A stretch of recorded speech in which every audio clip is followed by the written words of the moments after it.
नमस्कार जी, जय भोलेनाथ। कैसे हो आप सभी? आई होप आप लोग बहुत ज़्यादा अच्छे होंगे, हेल्दी होंगे, फिट होंगे। तो आज का वीडियो मैं शेयर कर रही हूँ और आज का वीडियो होने वाला है पूरा करवा चौथ के लिए, क्योंकि करवा चौथ आने वाली है और करवा चौथ की बहुत सारी तैयारी करनी होती है, पूजा की तैयारी और सारी चीज़ें। तो मैं कैसे करती हूँ और क्या क्या चीज़ें करती हूँ आज की वीडियो में वो शेयर करने वाली हूँ आप लोगों के साथ। और सबसे पहले बता दूं कि अब की बार करवा चौथ आने वाला है 10 अक्टूबर को, जो कि दिन होगा शुक्रवार। और बहुत ही अच्छा दिन है, क्योंकि पता नहीं क्यों मुझे अगर शुक्रवार और संडे ऐसा दिन ये सब मिल जाता ना, मुझे बहुत खुशी होती है। तो शुक्रवार का दिन है, बहुत ही अच्छा दिन है, क्योंकि सजने संवरने का शुक्रवार से अच्छा क्या ही दिन हो सकता है मेरे हिसाब से। बाकी दिन तो सारे ईश्वर के हैं, सब में सज संवर सकते हैं, कोई दिक्कत नहीं है। तो आज आपको पूरा प्रोसेस दिखाने वाली हूँ कि गांव में कैसे होता है पूरा प्रॉपर तरीके से करवा चौथ, और हमारे घर में क्या क्या चीज़ें सेलिब्रेट की जाती हैं, क्या क्या चीज़ें नहीं की जाती हैं, वो भी आपको आगे आने वाले वीडियो में बताने वाली हूँ। तो चलो भाई, टाइम नहीं वेस्ट करते हैं और आपको दिखाती हूँ अपने घर के सारे रिचुअल्स। अगर आपके घर में कुछ डिफरेंट है तो वो भी आप मुझे कमेंट सेक्शन में ज़रूर बताना, और आप लोग क्या क्या करते हो, क्या नहीं करते हो, वो भी आप मुझे कमेंट सेक्शन में बताना। तो इससे हो सकता है कि कुछ चीज़ें मैं आप लोगों से सीख जाऊं और कुछ चीज़ें आप लोग मुझसे सीख जाओ। तो और हाँ, सबसे पहले वीडियो को लाइक कर देना। अगर आपने चैनल को सब्सक्राइब नहीं किया है तो प्लीज़ सब्सक्राइब करना। और साथ ही साथ अगर आपको लगे कि किसी और को नीड है ऐसी वीडियो की, कोई और किसी और के पास होनी चाहिए ऐसी वीडियो, तो प्लीज़ शेयर भी कर देना। चलो भाई, स्टार्ट करते हैं। तो ये रहा हमारा करवा, जो कि ये वाला ना मायके से आया था। तो हमारे घर पे पहली बार जब भी करते हैं तो मायके से आता है। तो ये कुछ ऐसा होता है और इसके ऊपर ऐसे ढकने वाली होती है, पीतल का होता है। तो ये जाता है और एक इसी के जैसा घर पे मतलब शादी पे आता है। तो हमारे यहाँ एक ही रखते हैं, तो एक मैं ये वाला रखती हूँ। मम्मी अपना मम्मी की शादी वाला रखती हैं, और मम्मी को एक और मिला था तो उसको तुलसी माता के लिए रखती हैं। तो ये देखिए कुछ ऐसा है हमारे यहाँ पे, और यहाँ पे ऐसे सीके डाली जाती हैं। तो अभी ये मैंने धुल दिया, और सबसे पहले इसको ऐसे करके थोड़ी देर के लिए धूप में रख देंगे, फिर इसको कलर किया जाएगा। तो ये इतना आटा ले लिया है, अभी इसको अच्छे तरीके से भून लेना है, और भूनने के बाद फिर दूध में चीनी डाल के इसको गूँथ लेंगे और फिर बढ़िया पिनियाँ बन जाएंगी। तो अभी दिखाती हूँ आपको। अभी ये ऐसे ही बिना भुना है, कच्चा।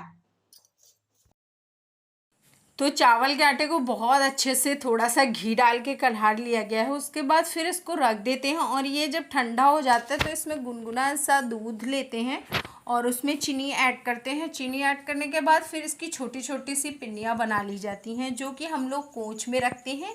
और साथ ही साथ जो वो अभी मैंने आपको दिखाया था ना लोटा, उसमें डालते हैं।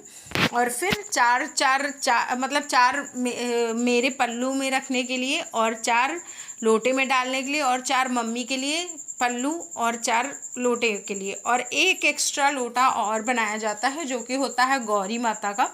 तो 4 उसके लिए। तो मतलब कि हम लोगों को 8 16 और 16 4 20 पूड़ियाँ हम लोगों को बनानी होती हैं। एक लोग के हिसाब से 8 पूड़ियाँ बनती हैं, और गौरी माता के लिए 4। तो इस हिसाब से हम लोगों को 20 पूड़ियाँ बनानी थी। और फिर फटाफट से ये चीज़ें भी ना हम लोग लोटे में डालते हैं। और ये जो बड़ा सा रखा हुआ है गोल गोल, तो इसको हम लोग क्या करते हैं, इसको लेके पूरी पूजा का प्रोसेस, जब अर्घ दिया जाता है चंद्रमा को, तो फिर इसको हाथ में रख के फिर अर्घ दिया जाता है। और उसके बाद फिर हमारे यहाँ आज के दिन फरा बनना बहुत ज़्यादा इम्पॉर्टेंट होता है। कढ़ी भी बनती है और फरा भी। तो कढ़ी हम लोग बना के रख देते हैं, उसको हम लोग नहीं खाते हैं, या फिर कभी कभी चखना हुआ तो कढ़ी और चावल चख लेते हैं थोड़ा बहुत। वैसे कढ़ी नहीं खाई जाती है हमारे यहाँ, बट बना के रख देते हैं क्योंकि बनाना शुभ होता है उसके कारण। और फिर उसके बाद ये देखो, हम लोगों ने ना ये सारा दाल वाल पीस के फिर उसके बाद फरा बनाने के लिए कुछ ऐसे करके छोटी छोटी सी गुजिया टाइप बना के रख दिया था। और ये वाले फरा खाने में बहुत ज़्यादा टेस्टी होते हैं। थोड़ा सा मेहनत लगती है ज़्यादा, और थोड़ा सा टाइम भी ज़्यादा लगता है, बट ये खाने में बहुत ज़्यादा टेस्टी होते हैं। और फिर उसके बाद ये देखो कुछ ऐसा पूरा प्रिपरेशंस हो गया है, कुछ ऐसा चित्र बना दिया जाता है। उसके बाद 3 लोटे रखना है तो 3 चावल के ढेर लगाए जाते हैं। और फिर जो हम लोगों ने पिनिया बनाई, जो पूड़ी बनाई है, वो सारी चीज़ें लेके रख लेते हैं। और पूजा का जितना भी सामान होता है वो सारी चीज़ें भी हम रख लेते हैं इसी टाइम पे।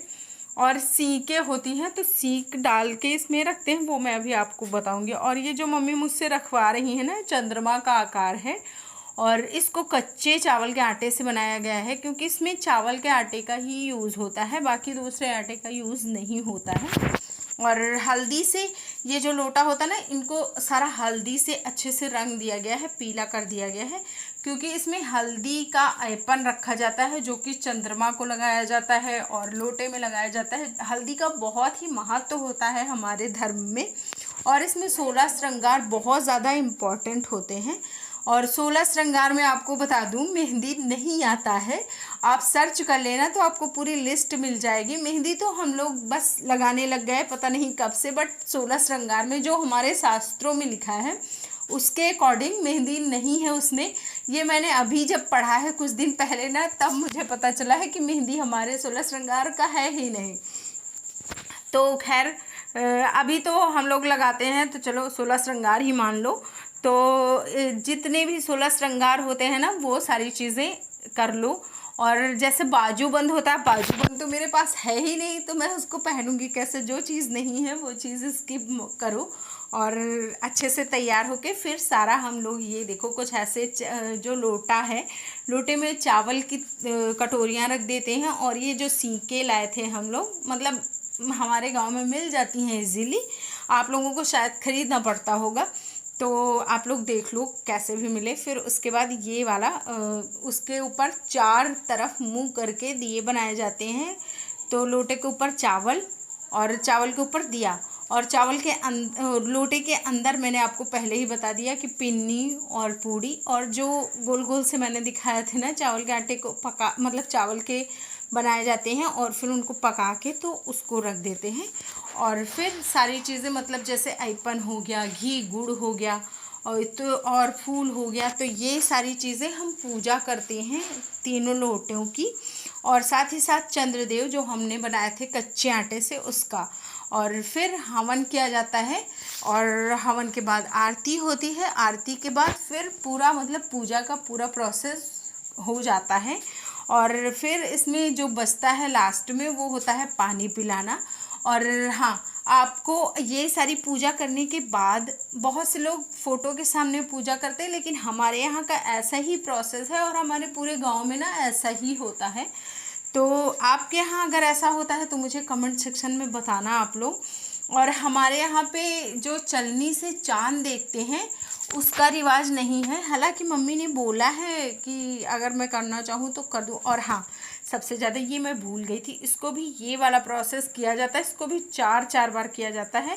मतलब 4 बार इसका और 4 बार गौरी माता को कलश में लेके हाथ में ये जो कर रही हूँ, ये चंद्रमा को देखते हुए फिर ऐसे किया जाता है। और फिर जगह बदला जाता है लास्ट में, मतलब ये पूरा पूजा होने के लास्ट में किया जाता है। और फिर चंद्रमा को यहाँ पे अर्घ दिया जाता है। सबसे लास्ट का प्रोसेस ये होता है कि चंद्रमा को अर्घ देना।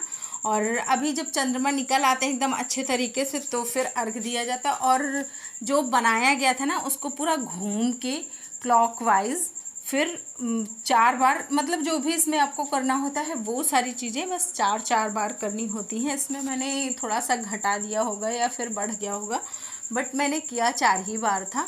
और जब ये वाला प्रोसेस हो जाएगा ना, तो फिर इसके बाद पानी पीना होता है। और पानी ज्ञानू भी पिला सकता है। देखो हमारे यहाँ ना कोई ज़रूरी नहीं है कि मिश्रा जी ही मुझे पिलाएं या फिर मम्मी को पापा ही पिलाएं, जो रहता है वो पिला देता है। अब जैसे मिश्रा जी हैं तो मिश्रा जी पिला देते हैं, हालांकि वो इतना शर्माते ना कि हर बार कुछ ना कुछ ऐसा बोल ही देते हैं कि लास्ट में मेरा मुंह बन जाता है।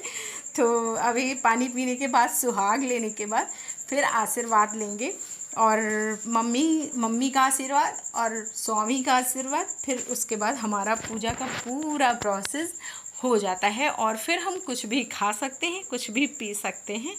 तो इनसे भी आशीर्वाद ले लिया, और इसके बाद सबसे पहले चलेंगे फरा खाएंगे। तो अभी सारा निपट गया है, पूजा पाठ सब हो गया और अभी खाना खाएंगे। तो खाने में सबसे पहले क्या है आपको दिखा देती हूँ। तो ये परा हैं जो हमारे घर में बनाए जाते हैं, तो सबसे पहले ये खाऊंगी। और वैसे भूख बिल्कुल है नहीं, तो अगर मन किया, मान लो लगता है कि खा लेना चाहिए, तो फिर कढ़ी चावल है वो खा लूँगी। और अगर नहीं लगेगा तो फिर बस इतना पर्याप्त है। वैसे इतना पर्याप्त है मुझे लग रहा है, क्योंकि ये भी ज़्यादा ही है।